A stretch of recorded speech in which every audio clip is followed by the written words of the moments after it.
Hello students, तो इस part में हम लोग बात करने वाले हैं बैलेंस्ड और स्केलेटन केमिकल इक्वेशंस के बारे में और किस तरीके से हम उसको बैलेंस करते हैं, बैलेंस करना क्यों ज़रूरी है, ये सब कुछ हम लोग इस पार्ट में पढ़ने वाले हैं। तो अपने नोट्स निकाल लीजिए और आगे हम लोग बात करते हैं।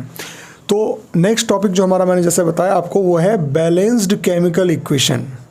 Balanced chemical equation. तो बैलेंस्ड केमिकल इक्वेशन किसको बोलते हैं?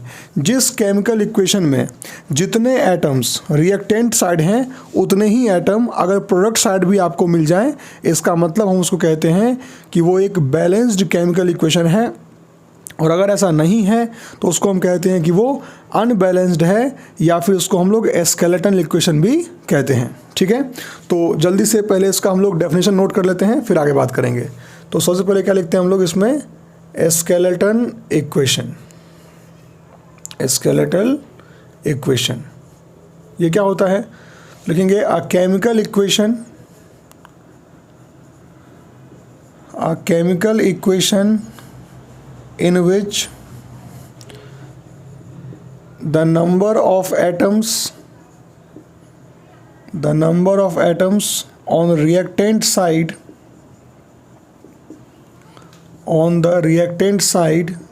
is not equal to the product side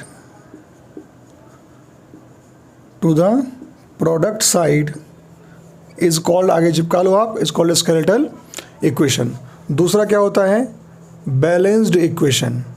balanced equation उसमें क्या होता है? तो लिखेंगे a chemical reaction in which the number of atoms on reactant side is equal to the number of atoms on product side is called balanced chemical equation। तो आपको जब भी कभी कोई केमिकल इक्वेशन मिलेगा तो आपको ये ध्यान रखना पड़ेगा कि वो बैलेंस्ड है कि नहीं है, क्योंकि बैलेंसिंग से बहुत आगे चीज़ें क्लियर होती हैं। जैसे मान लीजिए कि मैं आपसे एक क्वेश्चन पूछता हूँ कि H2 + O2 क्या होता है, तो आप सब जानते हैं कि ये वाटर होने वाला है। लेकिन यहाँ अगर आप देखते हैं तो इसमें इस तरफ 2 हाइड्रोजन है, यहाँ 2 ऑक्सीजन है, एक ही ऑक्सीजन है। तो इसको बोलेंगे अनबैलेंस, यानी कि स्केलेटल केमिकल इक्वेशन। इसको हमको बैलेंस करना पड़ेगा। बैलेंस क्यों करना पड़ता है इसका थोड़ा फील देता हूँ, फुल डिटेल में पढ़ोगे 11th क्लास में। अगर कोई ऐसा लिख के चला जाए, इसका मतलब होता है कि 1 मोल H2 या 1 मॉलिक्यूल H2, थोड़ा समझ लो यहाँ पर, 1 मॉलिक्यूल ऑक्सीजन का 1 मॉलिक्यूल H2O देगा, जबकि ऐसा नहीं होता। जब इसको बैलेंस करोगे तो क्या मिलेगा आपको? यहाँ पर आप लिखेंगे पहले 2, क्योंकि इसको बैलेंस करना है। ठीक है, तो O2 बैलेंस हो गया, फिर यहाँ 2 लिखोगे, ऐसा हो जाता है। तो ऐसे कंडीशन में आप सॉल्व करेंगे इसको, तो क्या मिलेगा? अब जो डिटेल मिलेगा आपको, क्या मिलेगा कि भाई साहब 2 मोल और ये कितना हो जाएगा? ये 1 मोल, और तब जाके क्या मिलता है अपने को? 2 मोल वाटर मिलता है। तो ये बहुत इंपॉर्टेंट है समझना कि असली ये होता है। ये तब पता चलता है आपको कितना अमाउंट ऑफ हाइड्रोजन कितना अमाउंट ऑफ O2 से मिलके कितने अमाउंट ऑफ वाटर दे रहा है, ये तब पता कर सकते हैं आप जब ये बैलेंस्ड हो। And that is the need to balance a equation. और इसी नीड को हम पूरा कर रहे हैं कुछ छोटे छोटे एग्जांपल से। बैलेंस करने के बहुत तरीके होते हैं। एक तो हीट एंड ट्रायल मेथड होता है, जहाँ पे आप नॉर्मली, इसमें जैसे मैंने अभी इसको बैलेंस किया, नॉर्मली कहीं पे वैल्यू पहले ऑक्सीजन को पहले बैलेंस करते हैं, तो ऐसा उसको बैलेंस कर लिया। और ये तरीका आप बचपन जानते होंगे, लेकिन मैं जो आपको तरीका बताने वाला हूँ उसको हम कहते हैं एल्जेब्रिक मेथड, जो कि किसी भी केमिकल इक्वेशन को बैलेंस कर देता है ना। तो उसी पे मैं मेन फोकस करूँगा, क्योंकि ये तो सबको पता होता है कैसे इसको बैलेंस करना है। आप रेंडमली कोई नंबर पुट करेंगे, आपका आंसर आ जाएगा। और यहाँ पर इसको आप कर लो स्केलेटल होता है ना, ये छोटा सा इसमें मिस हो गया था, स्केलेटल इक्वेशन होता है, स्केलेटन नहीं होता है ना, स्केलेटल। ठीक है, चलिए तो अब हम पढ़ने वाले हैं बैलेंसिंग, कि भैया बैलेंसिंग कैसे। देखो ये तरीका पढ़ लो, तुमको कोई भी इक्वेशन मिलेगा उसको बैलेंस कर दोगे। ठीक है, तो तरीका कैसे काम करता है इसके लिए मैं क्वेश्चन लेता हूँ, वहाँ समझाता हूँ। जैसे मान लो मैंने क्वेश्चन ले लिया कि जो मीथेन है CH4, it react with oxygen to give CO2 and H2O।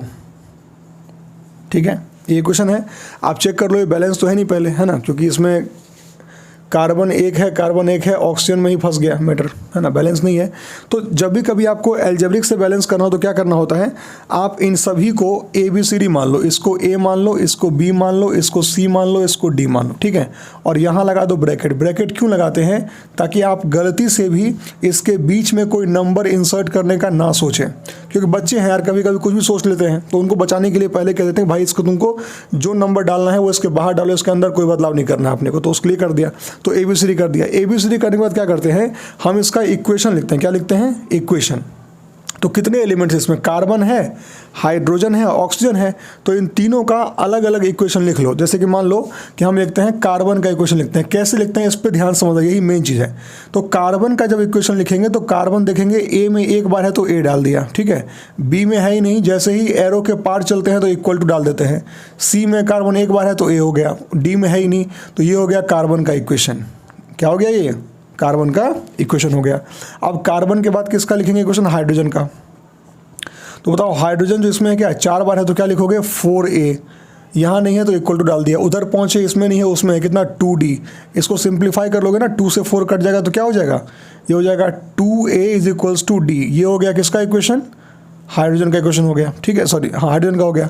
अब चलो ऑक्सीजन के पास, तो ऑक्सीजन का क्या इक्वेशन हो जाएगा, बोलो बोलो, इसमें 2 बार है तो क्या हो जाएगा, 2B हो जाएगा, इसमें था ही नहीं, उधर पहुंचा तो C में 2 बार है तो क्या हो गया, 2C हो गया। अब प्लस का प्लस कर दो, अब D में एक बार है तो 2D कर दिया, ये क्या हो गया, it is the equation of oxygen हो गया, ठीक है जी। तो आपके पास तीनों का इक्वेशन मिल गया। अब जब जिस टाइम पे आपको तीनों का इक्वेशन मिल जाए तब क्या करते हैं, आपको कोई भी जो एक सिंपल लगता है उसकी वैल्यू को आप 1 मान लीजिए। क्या मान लीजिए, उसको 1 मान लीजिए। तो हमको यहाँ पे सिंपल क्या लग रहा है, हमको यहाँ पे पहला वाला सिंपल लग रहा है, तो हम क्या करेंगे, लेट A इक्वल्स टू 1 मान लेंगे, let A is equals to 1 मान लेंगे। अब देखो जैसे ही A को हमने 1 मान लिया वैसे ही हमारा C भी क्या हो गया, 1 के बराबर हो गया, और C 1 हो गया, तो अब C अगर 1 हो गया तो देख लो यहाँ पे A 1 है, तो एक और बात हो गया कि भाई A अगर 1 है तो D 2 हो गया, तो D की वैल्यू क्या आ गई, 2 आ गई। और देख लो अगर D हमारा 2 आ गया तो इस वाले को एक बार अलग से रख लो, तो 2B इक्वल्स टू क्या होता है, 2C प्लस D होता है ना। तो यहाँ पे B का वैल्यू पता है आपको, नहीं पता, फाइंड करना है, चलो 2B रख लो। यहाँ 2, C कितना है, 1 है, और D कितना है, 2 है, तो कितना हो गया ये, 2B इज इक्वल्स टू 4 हो गया, ठीक है। तो B की वैल्यू क्या आ गई, 2 आ गई। आपको B भी पता चल गया, ABCD सब पता चल गया। तो क्या करोगे, इस इक्वेशन को दोबारा लिख लो एक बार, है ना, इसको दोबारा कहीं और लिख लो, यही लिख लेते हैं सेम इक्वेशन। तो क्या हो जाएगा, CH4 और प्लस के साथ O2, थोड़ा जगह छोड़ देंगे, यहाँ पे अपना नंबर प्लेस करना है, और फिर यहाँ CO2 कर देंगे, और प्लस के साथ जगह छोड़ के क्या कर देंगे, H2O कर देंगे, ठीक है। अब देखो A के बदले क्या आया है, 1, तो यहाँ पीछे क्या डालना है अपने को, 1 डालना है। 1 लिखते ही नहीं है, छोड़ दो, मत लिखो, चाहे चलो मैं बता देता हूँ लिख के एक बार। यहाँ क्या डाल दो, 1 डाल दो, क्योंकि A के बदले 1 आया था। B के बदले क्या आया था, 2 आया था, यहाँ 2 डाल दो। C के बदले क्या आया था, C के बदले 1 आया था, वहाँ 1 डाल दो। और D के बदले क्या आया है, D के बदले आया है 2, यहाँ 2 डाल दो, ठीक है। अब ये हो गया। अब मैंने बोला 1 को नहीं लिखते, 1 को हटा दो, कोई दिक्कत नहीं है। अब चेक कर लो, बैलेंस हो गया, ऐसे ही बैलेंस हो गया, ठीक है। तो ये तो एक इजी क्वेश्चन था, आपने कर लिया बैलेंस। लेकिन थोड़ा सा इसमें कभी कभी अच्छा क्वेश्चन आ जाता है, वो भी करा देता है कि आपको पता चल जाए कि बैलेंसिंग कैसे हेल्पफुल होता है इस मेथड से। मान लो कि हमने एक और क्वेश्चन लिया और उसको यहीं पर कर लेते हैं कि अब की बार हम क्या करेंगे, यहाँ पर मीथेन ले लेंगे। जैसे मान लो हमने ले लिया एक और रिएक्शन, 2 एग्जाम्पल कराए थे ताकि आपको समझ में आ जाए। तो हमने लिया इथेन C2H6, ये रिएक्शन आपकी किताब में भी है, ठीक है। उसको O2 से हम रिएक्शन कराएंगे तो वहाँ भी क्या बनता है, CO2H2। मैंने पहले बोला था कि इस चैप्टर में आपको केमिकल इक्वेशन का प्रोडक्ट क्या बनेगा उस पर उतना हेडेक नहीं लेना है, वो आपको चैप्टर 2-3 में समझ में अच्छे से आ जाएगा, ठीक है। इसको बैलेंस करना है, तो बैलेंस करने क्या करना है, सबसे पहले आपको नियम पता है कि आपको यहाँ पे ABCD कर लेना है, इसको A मान लेना है, इसको B मान लेना है, इसको C मान लेना है, इसको D मान लेना है, और लगा दो ब्रैकेट ताकि आपकी गलती ना हो, ठीक है। फिर क्या करना है, आपको सबका अलग अलग इक्वेशन लिखना है। सबसे पहले कार्बन का इक्वेशन, तो कार्बन का इक्वेशन लिखोगे, यहाँ देखो कार्बन 2 बार है तो क्या लिखोगे, 2A लिखोगे। इधर कार्बन है नहीं, एक एरो के पार गए तो इक्वल टू डाल दो। इसमें कार्बन एक बार है तो C कर दिया, बन गया कार्बन का इक्वेशन पहला। अब बताओ इक्वेशन ऑफ हाइड्रोजन क्या हो जाएगा, तो हाइड्रोजन यहाँ पे 6 बार है तो क्या हो जाएगा, 6A इज इक्वल्स टू, इसमें है ही नहीं, उसमें नहीं है, सीधे वहाँ पे है 2D, उसको सिंप्लीफाई कर लो, क्या हो जाएगा, ये हो जाएगा 3A is equals to D हो जाएगा। ये आपका क्या हो गया, इक्वेशन नंबर 2 हो गया फॉर हाइड्रोजन। अब चलो ऑक्सीजन के पास, तो ऑक्सीजन का क्वेश्चन क्या हो जाएगा, इसमें है नहीं, इसमें 2 बार है तो क्या लिखोगे 2B इज इक्वल्स टू, इसमें कितने बार है 2 बार, तो क्या लिखोगे 2C, और वहाँ पे 1 बार है तो लिखोगे D, ठीक है। और ये क्वेश्चन नंबर 3 हो गया। नियम क्या है उसके बाद कि जो सिंपल है उसको हम 1 मान लेते हैं। हमको यहाँ पे A बहुत सिंपल लग रहा है तो हमने क्या किया, let A is equals to 1। अब जैसे ही आपने A को 1 माना तो A को 1 मानते ही आपका जो C है वो कितना हो गया, 2 हो गया। देखो ना, ये तो कोई मुश्किल बात है क्या, C क्या हो गया, 2 आ गया, ठीक है। अब C आ गया 2, A आ गया 1। अब यहाँ चलो ना, अगर A को आपने 1 मान लिया तो D आपका 3 हो गया। देखो ना यहाँ पे कोई दिक्कत है क्या, D क्या हो गया आपका 3 हो गया। अब D भी 3 हो गया। अब लास्ट वाले को पता ही आपको अलग झेलना पड़ता है, तो 2B इक्वल टू क्या हो गया, 2C प्लस D हो गया, ठीक है। अब बता दो कि अपने को B चाहिए ना, B चाहिए, ठीक है, ओके। तो 2C प्लस D, तो B भी नहीं चाहिए, B चाहिए है ना, B भी नहीं चाहिए। एक बच्चा हमको बोला ऐसे क्लास में कि सर आपकी शादी हो गई है क्या, तो हम बोले तुमको मेरा चेहरा का खुशी देख कर लगता है क्या, बोला नहीं सर आप तो बहुत खुश लगते हो। बोला फिर जवाब मिल गया तुमको अपने आप, है कि नहीं। चलिए, तो 2B और 2C प्लस D, तो 2C, C की वैल्यू कितनी है 2, तो 2 इंटू 2, और यहाँ D की वैल्यू क्या हो जाएगी 3। देख लो कितना हो गया ये, तो B इक्वल टू क्या आ गया, 2 2 4, 4 और 3 7/2, B आ गया 7/2। अब जब सब वैल्यू आ गया तो मैंने बोला था ना इक्वेशन को दोबारा लिखना पड़ता है, तो इक्वेशन को दोबारा यहाँ पे लिख दो और इन सभी टर्म्स को वहाँ पे आपको मेंशन करना पड़ेगा। बता देते हैं, एक क्वेश्चन कराना जरूरी था इस टाइप का, ताकि आपको मैं एल्जेब्रिक मेथड का फ़ायदा बता सकूँ, नहीं तो उतना आपको फील नहीं आता इसका, ठीक है ना। बस बताते हैं, तुरंत मिटा लें बोर्ड को तब तक आराम से। तुम तो ठहरे परदेसी, साथ क्या निभाओगे। हाँ जी, तो उठाइए उसको, कहाँ गया, आ गया C2H6 plus O2 gives CO2 plus H2O, ठीक है। अब बताइए जो पहला वाला टर्म है उसमें आपको क्या मिल रहा है, तो पहले वाले में हमें A के बदले क्या मिल रहा है भाई साहब, A के बदले 1 मिल रहा है, तो यहाँ 1 डाल दीजिए, ठीक है। B के बदले क्या मिल रहा है 7/2, यहाँ पे 7/2 डाल दीजिए। C के बदले क्या मिल रहा है 2, यहाँ 2 डाल दीजिए। और D के बदले क्या मिल रहा है 3, यहाँ 3 डाल दीजिए, ठीक है। अब देखिए ये अपने को अपॉन 2 वगैरह दिखने में अच्छा लगता, तो अगर कभी आपको ऐसा फ्रैक्शन मिल जाए तो क्या करते हैं, एलसीएम से मल्टीप्लाई कर दे। क्या करते हैं, एलसीएम से मल्टीप्लाई। तो क्या करोगे, यहाँ पे एलसीएम देखो, यहाँ 2 मिला ना, सबको 2 से मल्टीप्लाई कर दो। तो सबको 2 से मल्टीप्लाई कर दो, 1 क्या हो जाएगा 2 हो जाएगा, तो क्या हो जाएगा 2C2H6, और 7/2 को 2 से मल्टीप्लाई करोगे 7 हो जाएगा 7O2, और इसको 2 को 2 से करोगे तो 4CO2 हो जाएगा, और इसको 2 से करोगे 6H2 हो जाएगा। अब देखो मैं इसलिए बोलता हूँ कि आप इस रिएक्शन को पढ़ लीजिए, क्योंकि अभी देखो जब ये बैलेंस हो गया तो यहाँ पे 7 आया 7। अब रैंडमली किसी बच्चे को ये पता ही नहीं चलेगा कि यहाँ पे 7 भी लिखना हो सकता है, 7 9 13 आ गया, 11 आ गया। तो ऐसा वैल्यू हिट एंड ट्रायल में बच्चे को बहुत टाइम लग जाता है, इसीलिए थोड़ा इस पर अपना हाथ जमा लीजिए ताकि आपका कोई रिएक्शन फंसे ना। और ये इतना कारगर रिएक्शन का मेथड है बैलेंस करने का कि आपको कितने भी रिएक्टेंट प्रोडक्ट मिल जाए ना, आप इसको इस मेथड से तुरंत बैलेंस कर लोगे, बहुत आसान होता है। इसका एक और मेथड होता है ऑक्सीडेशन नंबर से बैलेंस करना, लेकिन वो तब आपको पता चलेगा जब आपको ऑक्सीडेशन नंबर आता हो, तो वो हमारे सिलेबस में है नहीं, ठीक है। तो मैं अभी करा भी दूंगा तो आपको कोई फ़ायदा नहीं होगा उससे, ठीक है। तो इससे बढ़िया आप ये मेथड कीजिए सबसे बढ़िया, और इससे आपका काम बहुत बढ़िया चलेगा, ठीक है जी। चलिए, तो यहाँ हमारा क्या हुआ, बैलेंसिंग वाला पार्ट खत्म हो गया, ठीक है। चलिए, अब बैलेंसिंग के बाद हम आगे बढ़ जाते हैं कि मैंने आपको ओरली बता दिया था कभी पिछले लेक्चर में कि किस तरीके से हम अपने केमिकल रिएक्शन को ज़्यादा इन्फॉर्मेटिव बना सकते हैं। कैसे बना सकते हैं कि अगर वहाँ पर कोई रिएक्टेंट सॉलिड है तो नीचे S लिख देंगे, अगर एक्वस है तो AQ लिख देंगे, अगर कोई प्रेसिपिटेट बन रहा है तो डाउन एरो कर देंगे, अगर कोई गैस इवॉल्व हो रहा है तो अप एरो कर देंगे, अगर हीट बाहर निकल रहा है तो प्लस हीट कर देंगे, अगर हीट देना पड़ रहा है तो रिएक्टेंट में ही प्लस हीट करना पड़ेगा, या फिर आप एरो के ऊपर डेल्टा डाल सकते हो, ट्रायंगल डाल सकते हो। एरो के ऊपर ट्रायंगल डल गया तो मतलब क्या हो गया कि वहाँ पर हीट जो है वो देना पड़ रहा है। कोई स्पेशल कंडीशन है कि नहीं भाई इतने ही टेम्परेचर पे होगा, तो वो भी एरो के ऊपर डाल सकते हैं। इससे क्या होता है कि रिएक्टेंस जो हमारा रिएक्शन है वो और ज़्यादा इन्फॉर्मेटिव बन जाता है। ठीक है, चलिए, तो इसके बाद इस चैप्टर का जो अगला हिस्सा है वो है टाइप्स ऑफ केमिकल रिएक्शन। ठीक है ना जी, और टाइप्स करते करते ही चैप्टर आपका खत्म हो जाएगा। तो हेडिंग लिख लीजिए आप लोग जल्दी से, टाइप्स ऑफ केमिकल रिएक्शन, की केमिकल रिएक्शन के कितने टाइप्स होते हैं और सभी का एग्जाम्पल। और यहाँ पर इस चैप्टर में मैंने कभी बताया होगा पिछले वीडियो में या नहीं, अभी बताता हूँ कि कलर बहुत इंपॉर्टेंट है। कलर का इंपॉर्टेंट मतलब जो कंपाउंड आपको मिलेगा ना उसका कलर ध्यान रखिएगा अच्छे से। ठीक है, क्योंकि बोर्ड वाले जो होते हैं ना वो कलर से क्वेश्चन पूछ देते हैं। अब कलर से वही कर पाएगा इसको पूरा अच्छे से पता हो, तो हमें उसका टेंशन मत लीजिए, आपको बस लेक्चर सुनना है और हर बात जो है अपने नोट्स में मेंशन करना है, बाकी सब हम पे छोड़ दीजिए। ठीक है, तो हेडिंग लिखिए अगला क्या, टाइप्स ऑफ केमिकल रिएक्शन। क्या लिखा आपने, types of chemical reaction. Types of chemical reaction. तो केमिकल रिएक्शन कितने टाइप होते हैं, तो सबसे पहला टाइप उठा लेते हैं। तो सबसे पहला टाइप होता है वो होता है कॉम्बिनेशन रिएक्शन। क्या होता है, कॉम्बिनेशन रिएक्शन।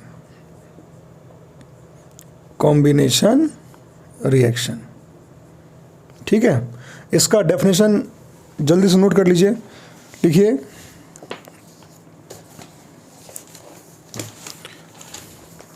इसमें क्या होता है, तो दो रिएक्टेंट्स या दो से ज़्यादा रिएक्टेंट मिलके एक सिंगल बनाते हैं प्रोडक्ट। जैसे मान लो कि ए और बी मिल गया और क्या बना दिया, एक सिंगल प्रोडक्ट बना लिया। यहाँ पे तीन भी हो सकता है। तो दो या दो से अधिक रिएक्टेंट्स मिलके अगर कंबाइन करके एक सिंगल प्रोडक्ट बनाते हैं तो उसको क्या बोलते हैं, कॉम्बिनेशन रिएक्शन। तो क्या लिखेंगे definition, the reaction in which two or more reactants combine to form a single product then the reaction is called combination reaction. उसको नोट कर लीजिए, ठीक है। तो इसके हम लोग एग्जाम्पल्स कर लेते हैं। जैसे कि हमने पहला एग्जाम्पल क्या कर लिया कि C+O2 गिव्स CO2। देख रहे हैं आप, इसमें क्या है, दो रिएक्टेंट है और क्या बना रहा है, एक सिंगल प्रोडक्ट बना रहा है। तो क्या बोलेंगे इसको हम लोग, कॉम्बिनेशन रिएक्शन बोलेंगे। इसके और एग्जांपल नोट कर लो। जैसे कि हमने लिया कैल्शियम ऑक्साइड, ठीक है, और उसको रिएक्ट किससे करा दिया, वाटर से करा दिया।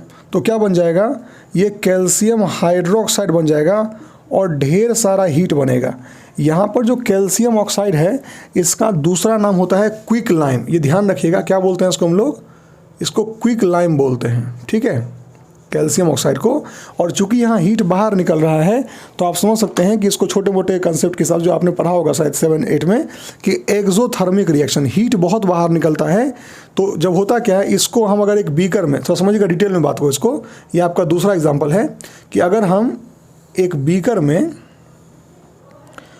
कैल्शियम ऑक्साइड, ये बीकर में पानी है और इसमें हम क्या करेंगे, अगर कैल्शियम ऑक्साइड को मिला देंगे ना, इसमें कैल्शियम ऑक्साइड ऐसे यहाँ पे, ठीक है, चलो अलग कलर से बनाते हैं। तो अगर इसमें हम क्या करेंगे, कैल्शियम ऑक्साइड पूरा इसमें मिला देंगे जैसे कि, तो कैल्शियम ऑक्साइड जैसे इसमें मिला तो क्या हुआ, ये तो एक तो ये बन गया, लेकिन हीट बहुत निकला। इस हीट से क्या होता है, ये पूरा छुओगे ऐसे हाथ जल जाएगा, छुओगे ऐसे तो हाथ पक जाएगा, इतना गर्म हो जाएगा और यहाँ बबल्स पूरा बन जाता है। तो बबल्स बन गया तो क्या हुआ, ये क्यों बना बबल्स बताओ, क्योंकि ये गर्म हो गया बहुत ज़्यादा। अब तो ये आप देख सकते, क्वेश्चन आता है क्या कि जब कैल्शियम ऑक्साइड क्विक लाइम को पानी में मिलाते हैं तो पूरा कंटेनर गर्म क्यों हो जाता है। तो सिंपल आंसर क्या है, it is a exothermic reaction. तो कॉम्बिनेशन रिएक्शन तो है ही, लेकिन उसके साथ जो एक्स्ट्रा डिटेल हमने आपको बताया उसको भी अपने नोटबुक में मेंशन आप कर लीजिएगा, ठीक है। चलिए अब थोड़ा आगे चलते हैं। एग्जाम्पल पहला हो गया C+O2 CO2, ये भी हो गया। एक और कर लेते हैं, जैसे कि H2+O2, H2+O2 गिव्स H2O। इसको बैलेंस हमने किया ही था, अभी कर लो बैलेंस, इसको बैलेंस कर लो, टाइम हो आपके पास तो, ठीक है, ये लिख लिया हमने। तो यहाँ सब क्या हो रहा है, दो या दो से अधिक रिएक्टेंट मिलके क्या बना रहा है, प्रोडक्ट। दो या दो से अधिक रिएक्टेंट मिलके क्या बना रहा है, प्रोडक्ट बना। इसको हीट को मत मान लेना प्रोडक्ट, ठीक है ना, ये तो ऐसे ही है, मेन तो प्रोडक्ट ये है ना। तो ये सब किसका एग्जाम्पल है, कॉम्बिनेशन का। अब देखो यहाँ पर जो ये कैल्शियम ऑक्साइड, ये जो कैल्शियम ऑक्साइड से जो कैल्शियम हाइड्रोक्साइड बना है ना, इसका इस्तेमाल करते हैं किसमें, जब हम वो करते हैं ना, वाइट वॉशिंग करते हैं ना वॉल को, उसमें इसका इस्तेमाल करते हैं। तो क्वेश्चन आता है कि वाइट वॉशिंग ऑफ वॉल में किसका इस्तेमाल होता है, तो आप बोलेंगे कैल्शियम ऑक्साइड का या कैल्शियम हाइड्रोक्साइड का, ठीक है ना। तो लेकिन एक इसमें क्वेश्चन क्या आता है कि जब हम वाइट वॉशिंग कर लेते हैं, अभी सुन लो बस क्वेश्चन ताकि आपके दिमाग में आ जाए, उसको नोट कर लेना अपने कॉपी में, कि जब हम वाइट वॉशिंग जब करते हैं दीवार का, तो ग्लो जो आता है वो 3-4 दिन बाद ग्लो आता है। इसमें उतना चमक तुरंत नहीं आता। क्यों नहीं आता? क्योंकि ये जो कैल्शियम हाइड्रोक्साइड है ना, ये अभी रुका रहता है। जब एटमॉस्फेयर के CO2 से जब रिएक्शन कर लेता है ये, तो ये कैल्शियम बनाता है, कैल्शियम कार्बोनेट बनाता है, और तब जाके चमक आता है उस दीवार में। अभी रिएक्शन कराएंगे बाद में आपको अच्छे से, ठीक है? ये चलो करा ही देते हैं अभी। लेकिन वो क्या होगा कि ऑर्डर थोड़ा डिस्टर्ब हो जाएगा। चलो लिख लो यहाँ पे, स्पेशल केस लिख लो, बता देते हैं। ये एग्जाम में बहुत ज़्यादा इंपॉर्टेंट है, आता रहता है ये क्वेश्चन। लिखेंगे कि व्हेन CaOH whole twice, कर ही लो, when CaOH whole twice is used for whitewashing,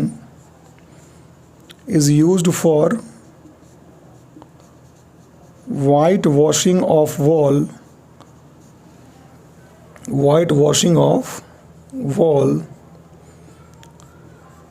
the shining comes after 2 to 3 days। Shining appear लिख लेना, थोड़ा सा इंग्लिश बढ़ा लो अपना, है ना? तो 2-3 days। बिकॉज क्यों ऐसा होता है समझो, क्योंकि जो आपने कैल्शियम हाइड्रोक्साइड का इस्तेमाल किया है ना, ये CO2 इन एटमॉस्फेयर से मिलता है और तब जाके क्या बनाता है? कैल्शियम कार्बोनेट बनाता है, ठीक है? और वो तो पानी तो बाहर निकलेगा, वो अलग बात है, लेकिन मेन ये है कैल्शियम कार्बोनेट। इसी की वजह से जो है दीवार पे चमक बढ़ जाता है। और ये बोर्ड में इंपॉर्टेंट है भाई साहब। ऐसा सिंपल क्वेश्चन नहीं आया कि डिफाइन क्वेश्चन, आप ये उम्मीद करो कि आ जाए एग्जाम में कि डिफाइन कॉम्बिनेशन रिएक्शन, छोटा मोटा क्वेश्चन, तो ऐसा क्वेश्चन जल्दी बोर्ड में नहीं आता। बोर्ड में थोड़ा सा कंटेंट वाला क्वेश्चन आता है, जो आपको नीचे हम लिख के दिए हैं अभी, ठीक है? चलिए, अब आपने क्या पढ़ लिया? कॉम्बिनेशन पढ़ लिया। तो कॉम्बिनेशन के बाद जो हमारा दूसरा रिएक्शन है वो है डिकम्पोजिशन रिएक्शन, ठीक है?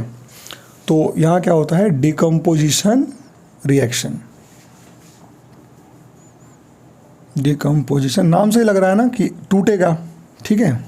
टूट जाएगा ये तो डिकम्पोजिशन रिएक्शन मतलब होता है the reaction in which a single reactant breaks down into 2 or more products is known as decomposition reaction। एक ऐसा रिएक्शन जिसमें कि एक सिंगल रिएक्टेंट जो है वो टूट के 2 या 2 से अधिक प्रोडक्ट बना ले, उसको हम लोग डिकम्पोजिशन रिएक्शन कहते हैं। यानी कि एक रिएक्टेंट जो है ब्रेक हो जाएगा, ब्रेकअप हो जाएगा, टूट जाएगा, तो 2 या 2 से अधिक में ब्रेकअप हो जाएगा उसका, तो इसको बोलते हैं ब्रेकअप। तो उसको क्या बोलोगे? मिलना, तो पैचअप बोल दो उसको। तो ये ब्रेकअप हो गया, मतलब एक रिएक्टेंट जो है वो 2 में टूट गया, 3 में टूट गया, तो उसको बोलेंगे ब्रेकअप हो गया। और यहाँ 2-3 मिल के 1 बन गया, तो यहाँ पैचअप हो गया। तो सिंपल है ये डिकम्पोजिशन रिएक्शन और कॉम्बिनेशन रिएक्शन, ठीक है? चलो, तो यहाँ क्या होता है कि जैसे कि A है ना, वो टूट गया और B और C में बन गया, या और भी बन सकता है, ठीक है? चलिए, जैसे कि इसका एग्जाम्पल कर लेते हैं। एग्जाम्पल नहीं, इसके टाइप्स कर लेते हैं। एक्चुअली इसके अंदर एक और टाइप होता है, और ये एग्जाम में इंपॉर्टेंट है भाई साहब। तो इसका सबसे पहला जो टाइप होता है वो होता है, कौन सा कर लो? जो थर्मल कर लो पहले, थर्मल डिकम्पोजिशन। कौन सा डिकम्पोजिशन? Thermal decomposition.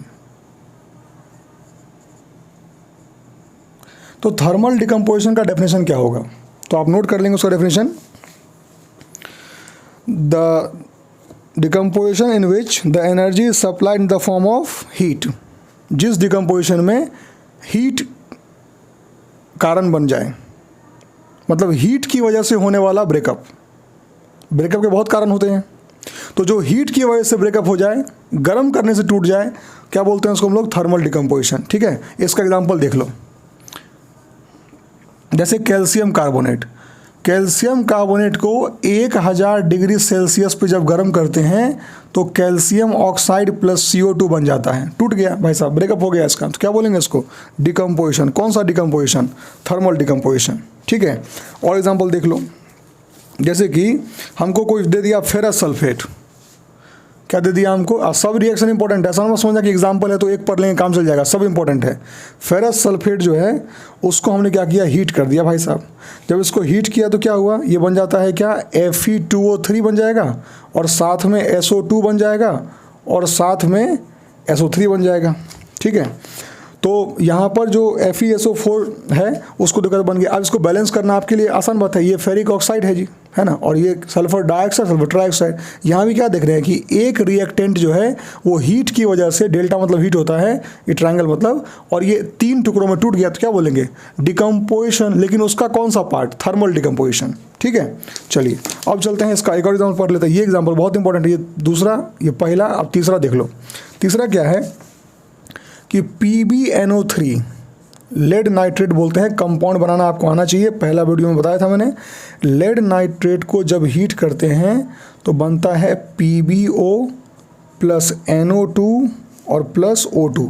यहाँ पर ये रिएक्शन थोड़ा ना इंपॉर्टेंट है भाई साहब, इंपॉर्टेंट है इसका कलर। मैंने पहले बोला था लेड, ये जो लेड नाइट्रेट है ना, ये होता है कलरलेस। क्या होता है ये, कलरलेस। ये बोलेगा कलरलेस सॉल्ट है।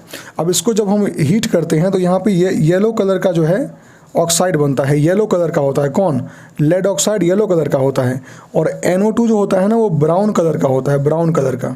तो बोर्ड में क्वेश्चन क्या आएगा कि a colourless salt X is heated and gives yellow oxide and a brown colored gas. Name the compound X, Y and Z. इसका नाम Y, इसका नाम Z कर देगा। अब बोलेगा write the chemical reaction also, और लास्ट में बोल देगा क्या कि state the type of chemical reaction as well. बन गया 3 क्वेश्चन 3 नंबर का। ऐसा क्वेश्चन बोर्ड में आता है, ये नहीं आएगा कि डिफाइन डिकम्पोजिशन, बहुत रेयर है ऐसा क्वेश्चन आता है डिफाइन करने वाला। आपको इसलिए कहते हैं कि इसको एग्जाम्पल समझ के मत करिएगा कि सर डिफाइन करके एक लिख देंगे ना, क्या जरूरत है पढ़ने का। नहीं, क्वेश्चन होना होगा तो इसी पे आ जाएगा पूरा क्वेश्चन। ठीक है ना, चलिए क्वेश्चन का भी सीरीज बनाएंगे हम आराम से, पहले एक थ्योरी पढ़ा दें फिर उस पर भी आएंगे आराम से। ठीक है ना, चलिए आप इसको नोट कर लीजिएगा। कलर बहुत इंपॉर्टेंट है भाई साहब। ठीक है, तो ये कौन सा हो गया, थर्मल डिकम्पोजिशन, मतलब decomposition due to heat, decomposition due to heat हो गया।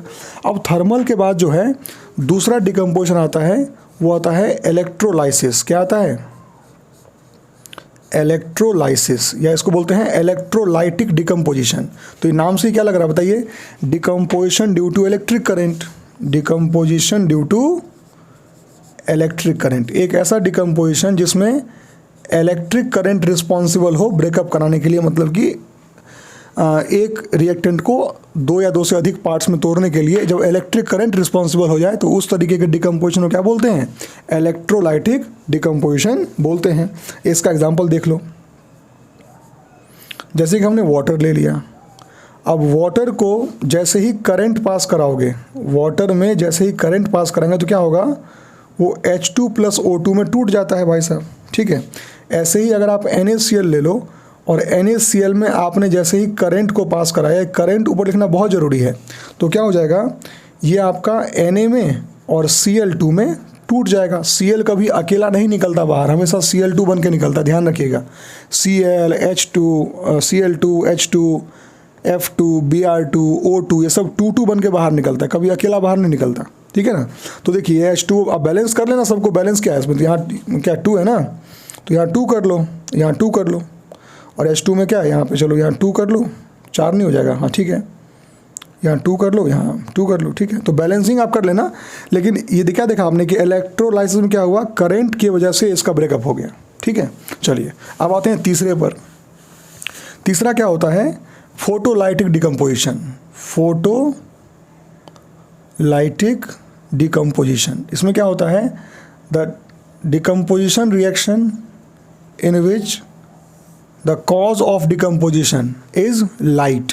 जब लाइट की वजह से, लाइट स्पेशली सनलाइट होता है, तो जब लाइट की वजह से एक रिएक्टेंट 2 या 2 से अधिक में टूट जाए तो उसको हम क्या बोलते हैं, फोटोलाइटिक डिकम्पोजिशन। ठीक है, जैसे कि एग्जांपल देख लो, डेफिनेशन नोट कर लेंगे ना आप लोग, कोई दिक्कत तो नहीं आएगी।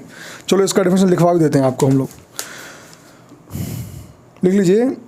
These reaction involve the use of light energy for the purpose of decomposition. या the reaction in which decomposition is done due to light. The reaction in which decomposition is done due to electric current. The reaction in which decomposition is done due to heat. तो उसमें क्या बोलना है, वो तो ऐसे ही बन जाएगा। चलिए, फोटोलाइटिक डिकम्पोजिशन। तो इसका एग्जाम्पल देख लीजिए, जैसे कि NaBr होता है, सॉरी NaBr नहीं, ये क्या लिख दिया मैंने, रुको। जैसे कि हमने AgCl लिखा, AgCl हो गया। अब AgCl में जैसे ही हमने सनलाइट में इसको रखा AgCl को, तो क्या होता है, ये Ag प्लस Cl2 में टूट जाता है। है ना, AgCl टूट गया। अब ऐसे ये है, ये वाइट सॉल्ट होता है, वाइट कलर का होता है ये।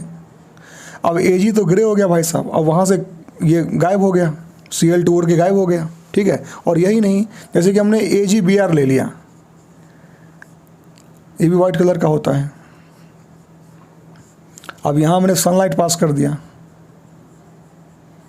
एक्चुअल कलर इसका ब्राउन होता है, NCERT वाइट लिखा है, पता नहीं क्यों, मतलब ठीक है, आप तो वाइट मानो, उसका कलर का उतना ही सुनिए। मेन है कि यहाँ पर आप इसमें पहुँचेंगे, बनेगा क्या, तो यहाँ Ag बनेगा और यहाँ Br2, ये जो Br2 बाहर निकलता है ना, ये होता है ब्राउन कलर का। किस कलर का होता है ये, ब्राउन कलर का, ठीक है। तो सॉल्ट के कलर्स को लेकर थोड़ा सा गूगल पे भी आप देखोगे तो अलग अलग उसका आ जाता है कभी कभी, लेकिन NCERT में जनरली सॉल्ट्स को वाइट ही माना जाता है, तो आप वाइट ही मान के चलिए, ठीक है ना। मैंने क्लियर कर दिया इस बात को, ठीक है।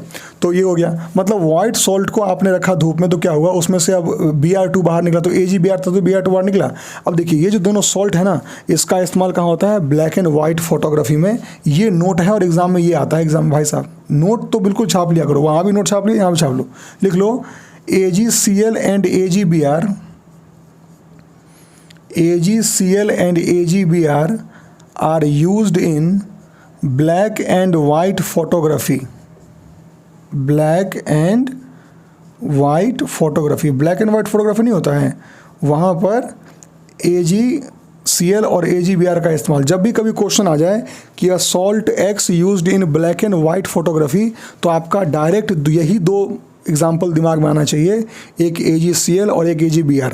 अब देखो, जब इसको हम लोग हीट मतलब सनलाइट में रखते हैं, अगर यहाँ पे Cl निकल रहा है तो पक्का वो सॉल्ट AgCl रहा होगा, और अगर वहाँ पे ब्रोमीन निकल रहा है, Br2 निकल रहा है, तो पक्का वो सॉल्ट क्या रहा होगा, AgBr रहा होगा। तो Cl2 से वो क्वेश्चन क्या पूछ देगा कि the gas released is used for disinfecting water. तो जब बोल रहा है कि एक सॉल्ट है, ब्लैक एंड वाइट फोटोग्राफी में इस्तेमाल भी किया जाता है, और साथ ही साथ उसको सनलाइट में रखने से वो टूट भी जाता है, यानी थर्मल डिकम्पोजिशन है, और वहाँ Cl2 निकलता है, यानी कि क्लोरीन निकलता है। तो क्लोरीन निकला मतलब क्लोरीन, और सॉरी क्लोरीन नहीं बोलेगा, वो क्या बोलेगा कि एक गैस निकला जो कि वाटर को डिसइंफेक्ट करने में इस्तेमाल होता है। तो वाटर को डिसइंफेक्ट करने में इस्तेमाल पक्का क्लोरीन होगा। अब क्लोरीन जिससे निकला होगा वो AgCl होगा, इससे पकड़ आप सॉल्ट को पकड़ लेंगे। अब दूसरा क्या आता है कि brown coloured gas is released, एक सॉल्ट को रख दिया धूप में, तो उसमें ब्राउन, जो कि ब्लैक एंड वाइट फोटोग्राफी में इस्तेमाल होता है, तो ब्राउन कलर गैस रिलीज होगा। मतलब ब्राउन कलर गैस कहाँ से निकलता है, AgBr से। Br मतलब ब्राउन हो गया, तो AgBr से निकल रहा होगा। तो ऐसे करके आप क्वेश्चन को लिंक करते हैं पूरा, तब जाके बोर्ड का क्वेश्चन बनता है। ऐसा ईजी क्वेश्चन नहीं बनेगा वहाँ, समझ नहीं। चलिए, तो जहाँ तक बात है ब्राउन कलर की, तो आपको पूरे केमिस्ट्री में दो गैस बस याद रखना है। इसको अलग से नोट करा देंगे कभी अगले क्लास के एंड में, या जब नेक्स्ट लास्ट पार्ट अपलोड करेंगे, इसमें हम लिखवा देंगे आपको सबका कलर एक साथ, कि NO2 जो होता है ना, NO2 हो गया और Br2 हो गया, यही दो होता है ब्राउन कलर का, जितना आपको पढ़ना है, और कोई नहीं होता। तो ब्राउन कलर में यही दो आप लिख के आएंगे, ठीक है। तो ये क्या हो गया, फोटोलाइटिक डिकम्पोजिशन। तो ये तीन टाइप हमने पढ़ लिए, एक कॉम्बिनेशन पढ़ लिया, एक डिकम्पोजिशन के तीन टाइप हमने कर लिए हैं। अब हम लोग आते हैं किसके पास, डिस्प्लेसमेंट के पास। किसके पास आते हैं, हमारा थर्ड टाइप जो है वो है डिस्प्लेसमेंट रिएक्शन। Displacement reaction. अब डिस्प्लेसमेंट रिएक्शन क्या होता है तो नोट कर लेंगे। जिस रिएक्शन में more reactive element displaces the less reactive element from the compound is known as displacement reaction। जिस रिएक्शन में एक ज़्यादा रिएक्टिव एलिमेंट क्या करे, किसी कम रिएक्टिव एलिमेंट को उसके कंपाउंड से हटा दे और खुद उसकी जगह ले ले, क्या बोलते हैं इसको हम लोग, डिस्प्लेसमेंट रिएक्शन बोलते हैं, है ना। इसके दो टाइप होते हैं, एक सिंगल डिस्प्लेसमेंट और एक डबल डिस्प्लेसमेंट। तो सिंगल डिस्प्लेसमेंट क्या होता है कि एक कंपाउंड है, अब ये गया उसमें से हटा के खुद जाके बैठ गया वहाँ पे, तो क्या बोलेंगे, एक बार डिस्प्लेस हुआ तो सिंगल डिस्प्लेसमेंट। कभी कभी क्या होता है, दो कंपाउंड साथ में होते हैं, तो दोनों अब एक दूसरे अपने आयंस को एक्सचेंज कर लेते हैं, तो क्या बोलते हैं उसको हम लोग, डबल डिस्प्लेसमेंट बोल देते हैं, ठीक है ना। तो हम लोग इसमें डिस्प्लेसमेंट की बात कर लेते हैं। तो डेफिनेशन नोट कर लेंगे कि when a more reactive element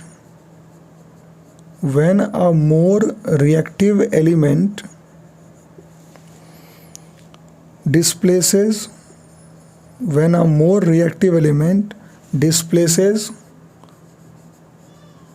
less reactive element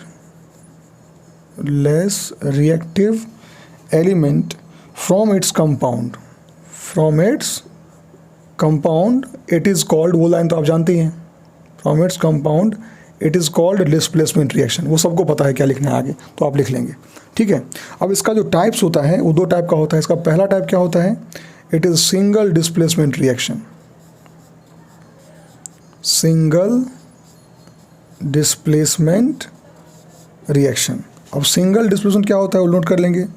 तो it is a type of chemical reaction, it is a type of chemical reaction where an element reacts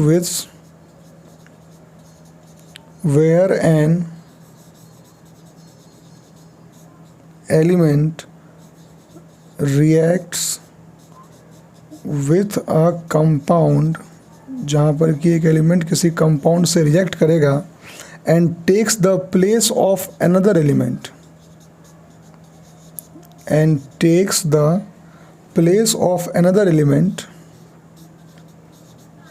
takes the place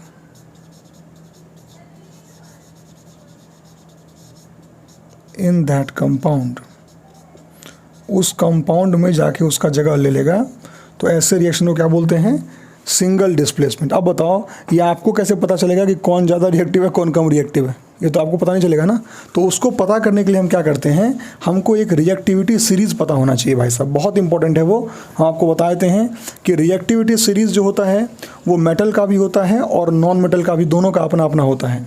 तो उसको पता नहीं क्यों अभी नहीं बता के ये लोग जो हैं वो बताते हैं मेटल नॉन मेटल में। भाई साहब बच्चे को अभी काम पड़ रहा है, तुम उसको लास्ट में जाके देते हो व्यवस्था, अभी बताओ उसको। तो कोई बात नहीं, हम बताते हैं आपको। तो रिएक्टिविटी सीरीज आपको आना चाहिए, तभी आप डिस्प्लेसमेंट रिएक्शन समझ पाएंगे, अदरवाइज रटना पड़ेगा, जो मैं ना कराता हूँ और ना भी आपको भी कराऊंगा। मैं आपको ट्रेन कर दूंगा पहले ही कि आप देखते ही पकड़ लोगे कि भाई इसमें से कौन पावरफुल है कौन पावरफुल नहीं है। चलिए तो क्या लिख लेंगे, रिएक्टिविटी सीरीज। इसी के अंदर बता रहा हूँ मैं आपको कि भाई आपको रिएक्टिविटी सीरीज पता होना चाहिए, रिएक्टिविटी सीरीज। देखो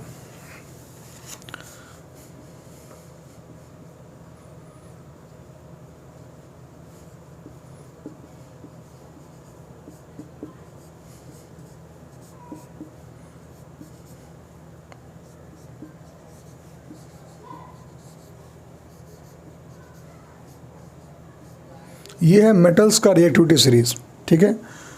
मतलब potassium, sodium, calcium, magnesium, aluminium, zinc, iron, phosphorus, hydrogen, copper, mercury, silver, gold और प्लेटिनम। अब ये तो ऐसे है, अब याद कैसे रहेगा, तो इसका याद करने का तरीका है एक, है ना। क्या तरीका याद करने का, तो लिख लो।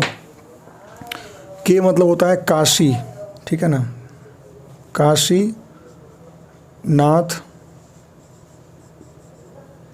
काशीनाथ का माली, आलू ज़रा फीके, फीके समझते होगे आप लोग, फीके पकाता है, ठीक है। तो काशीनाथ का माली आलू ज़रा फीके पकाता है। तो ऐसा मत सोचो कि भाई माली आलू क्यों पका रहा है, लॉजिक में नहीं जाना अपने को सीखना है ना। तो काशीनाथ का माली आलू ज़रा फीके पकाता है, ये सुन के मालिक को गुस्सा आ गया, अरे माली तुमको मेरा आलू का तुम बुराई कर रहा है। तो क्या बोला, कौन है भाई साहब, कौन है, आगे आओ, कौन है आगे आओ, और पीटता हूँ, पीटूंगा मतलब पीटूंगा लिख लो, पीटूंगा, उसको पीटेगा हो जाके, वो कौन है आगे आओ पीटूंगा। तो ये क्या हो गया आपका रिएक्टिविटी सीरीज। इसको ध्यान रखना बहुत अच्छे से, काफ़ी इजी है। काशीनाथ का माली आलू जरा फीके पकाता है, कौन है आगे आओ पीटूंगा। तो ये आपका क्या हो गया, रिएक्टिविटी सीरीज हो गई, ठीक है। रात में ही बच्चा रो रहा है यार, पता नहीं क्या हो गया, दिला क्यों देते ये लोग, पेरेंट्स लोग कुछ भी जो मांगता है दे दो उसको यार। तो रात में भी रो रहे हैं, हम रात में लेक्चर रिकॉर्ड कर रहे हैं, बगल में आके रो रहा है। चलिए रिएक्टिविटी सीरीज तो मेटल का हो गया। अब यही क्या होता है, नॉन मेटल का भी होता है, तो पता होना चाहिए। उसको बोलते हैं, लिखेंगे फॉर नॉन मेटल्स। ये तो हो गया मेटल्स के लिए। नॉन मेटल्स का। अब यहाँ देख लो, हाइड्रोजन जो होता है ना वो ना ही मेटल कहा जाता है ना ही नॉन मेटल के बीच का होता है वो।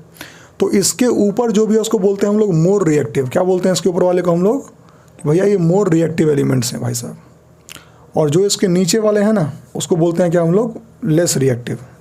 लेस रिएक्टिव, ठीक है। अब नॉन मेटल हो गया। जैसे मान लो कि इसमें हम लोग क्या लिखते हैं? FONClBr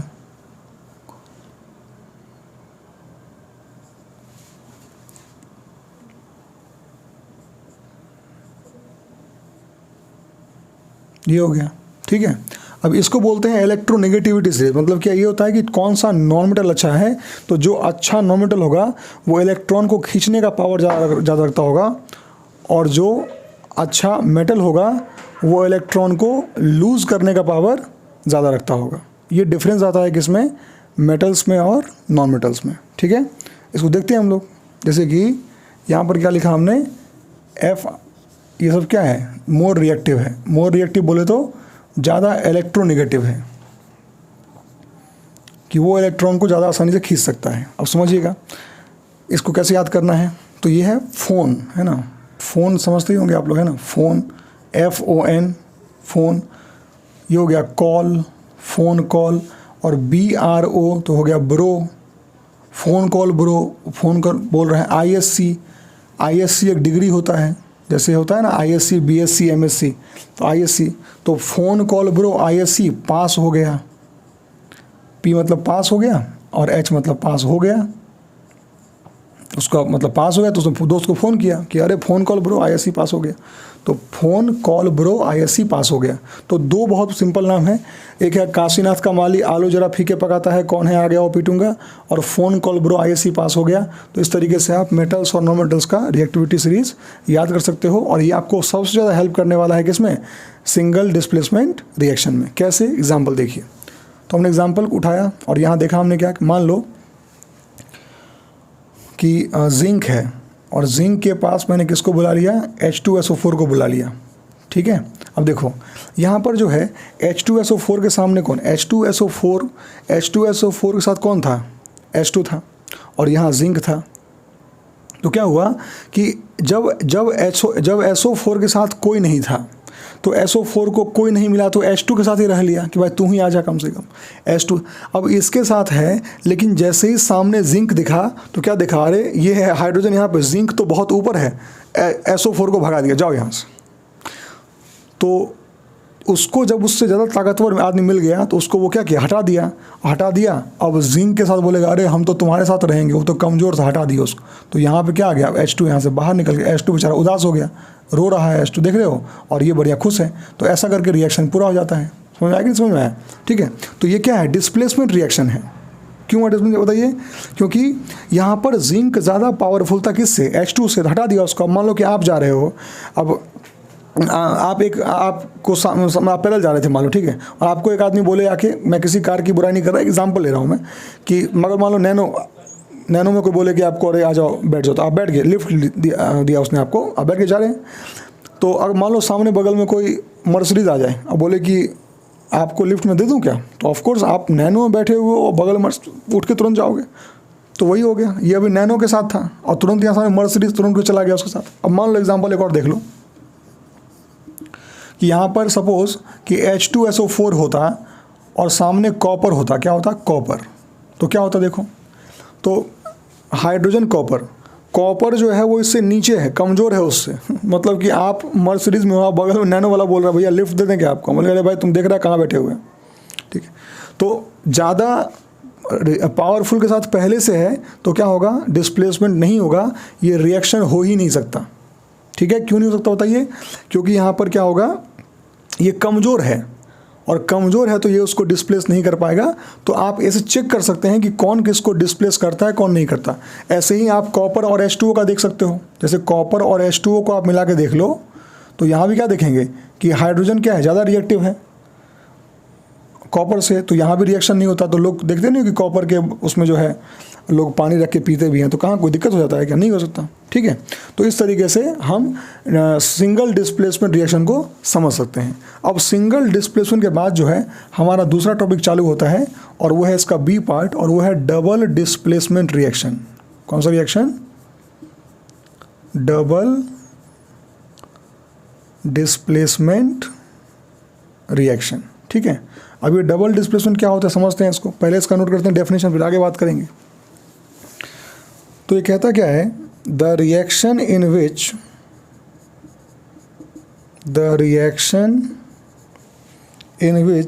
to different ions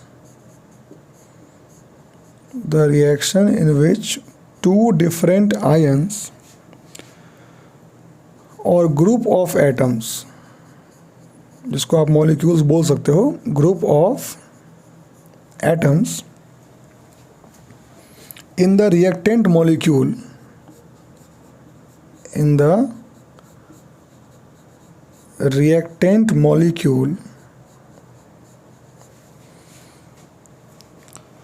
are displaced by each other,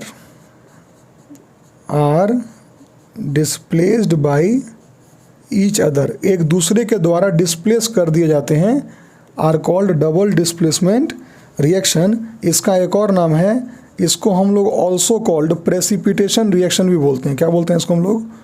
also called precipitation reaction. उसको हम प्रेसिपिटेशन रिएक्शन के नाम से भी जानते हैं।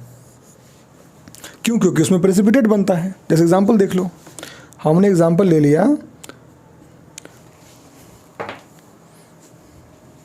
Na2SO4, ये हमने पढ़ा हुआ है एक बार और फर्स्ट पार्ट में, जब मैंने आपको बताया था कि how to check chemical reaction, लेकिन दोबारा एक और बता देता हूँ। Na2SO4 और BaCl2 ये भी क्या है?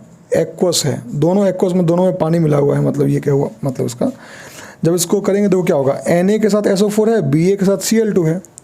Na के साथ SO4 और Ba के साथ Cl2, तो क्या होगा? दोनों अपना रूप बदल लेगा। ये बोलेगा कि SO4 बोलेगा कि भाई हम जाएंगे Ba के साथ, और Cl बोलेगा हम आएंगे Na के साथ। तो एक दूसरे को एक्सचेंज कर लेता है। ये एनर्जी रिलेशन है। इसमें आप ये मत समझना कि कौन ज़्यादा पावरफुल है, कौन ज़्यादा कमज़ोर है। उसमें ये वाला रूल काम नहीं करेगा। ये रूल सिर्फ सिंगल डिस्प्लेसमेंट के लिए काम करता है, और ये जो है ये एनर्जी की वजह से होता है। एनर्जी मतलब ये कि इसको Na के साथ जो Cl रहेगा उसको कम एनर्जी खर्चा होगा, इसलिए वो ऐसा हो जाता है, जो आप हायर क्लास में पढ़ेंगे। अभी मान लीजिए कि इसमें ऐसा कोई नियम काम नहीं करता है कौन ज़्यादा पावरफुल है, कौन पावरफुल नहीं है। ठीक है, तो ये चेंज करेगा। तो Na के साथ यहाँ सिर्फ क्या होता है? एक्सचेंज ऑफ आयन होता है। तो Na के साथ क्या आ जाएगा? Cl आ जाएगा। ठीक है, और Ba के साथ क्या आ जाएगा? SO4 आ जाएगा। अब ये जो BaSO4 है ना, NaCl तो एक्वस होता है, जानते हैं आप, यहाँ पे एक्वस ही बनेगा, पानी है पूरे में। लेकिन जो BaSO4 है ना, ये वाइट कलर का होता है, और ये पानी में मिलता भी नहीं है। तो वाइट कलर का है, पानी में मिल भी नहीं रहा, सॉलिड भी है, तो क्या होगा? ये प्रेसिपिटेट हो जाएगा। मैंने पढ़ाया था आपको व्हाट इज प्रेसिपिटेट, कि जब एक वाइट सॉलिड, या वाइट नहीं, कोई भी कलर का ऐसा सॉलिड हो जाए, इनसॉल्युबल सॉलिड बने। कब? जब दो एक्वस सॉल्यूशन आपस में मिलते हैं, क्या बोलते हैं उसको हम लोग? प्रेसिपिटेट बोलते हैं। तो यहाँ पर ये जो BaSO4 है क्या है? This BaSO4 is white PPT। क्या है ये? White PPT। PPT मतलब प्रेसिपिटेट होता है, जिसको आप डाउन एरो से दिखाएंगे और ये नीचे गिरता हुआ मिलेगा। ये सॉलिड होता है। क्या होता है ये? This is solid. और सॉलिड भी कैसा? इनसॉल्युबल। कैसा होता है? इनसॉल्युबल। जो सॉलिड इनसॉल्युबल हो वो पक्का PPT बन के नीचे आएगा। तो इसीलिए इस रिएक्शन को क्या बोलते हैं हम लोग? प्रेसिपिटेशन रिएक्शन भी कहते हैं। तो ये क्या हो गया आपका? Double displacement reaction. ठीक है, चलिए ओके। तो अगला टॉपिक हमारा है न्यूट्रलाइजेशन रिएक्शन। तो उसको स्टडी करते हैं। ये आप सब लोगों ने पहले भी पढ़ रखा होगा, न्यूट्रलाइजेशन रिएक्शन। न्यूट्रलाइज मतलब क्या होता है? कि कोई किसी को नॉर्मल कर दे, न्यूट्रलाइज कर दे। तो कौन किसको कर सकता है नॉर्मल? एसिड कर सकता है बेस को। तो क्या लिखेंगे? द रिएक्शन इन विच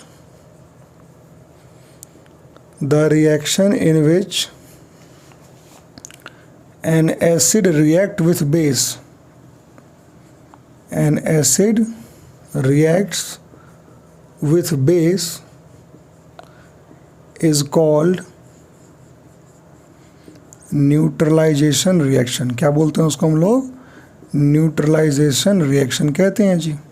ठीक है, इसका एग्जाम्पल क्या हो जाएगा, जैसे कि NaOH क्या है, एक बेस है, और HCl क्या है, एक एसिड है।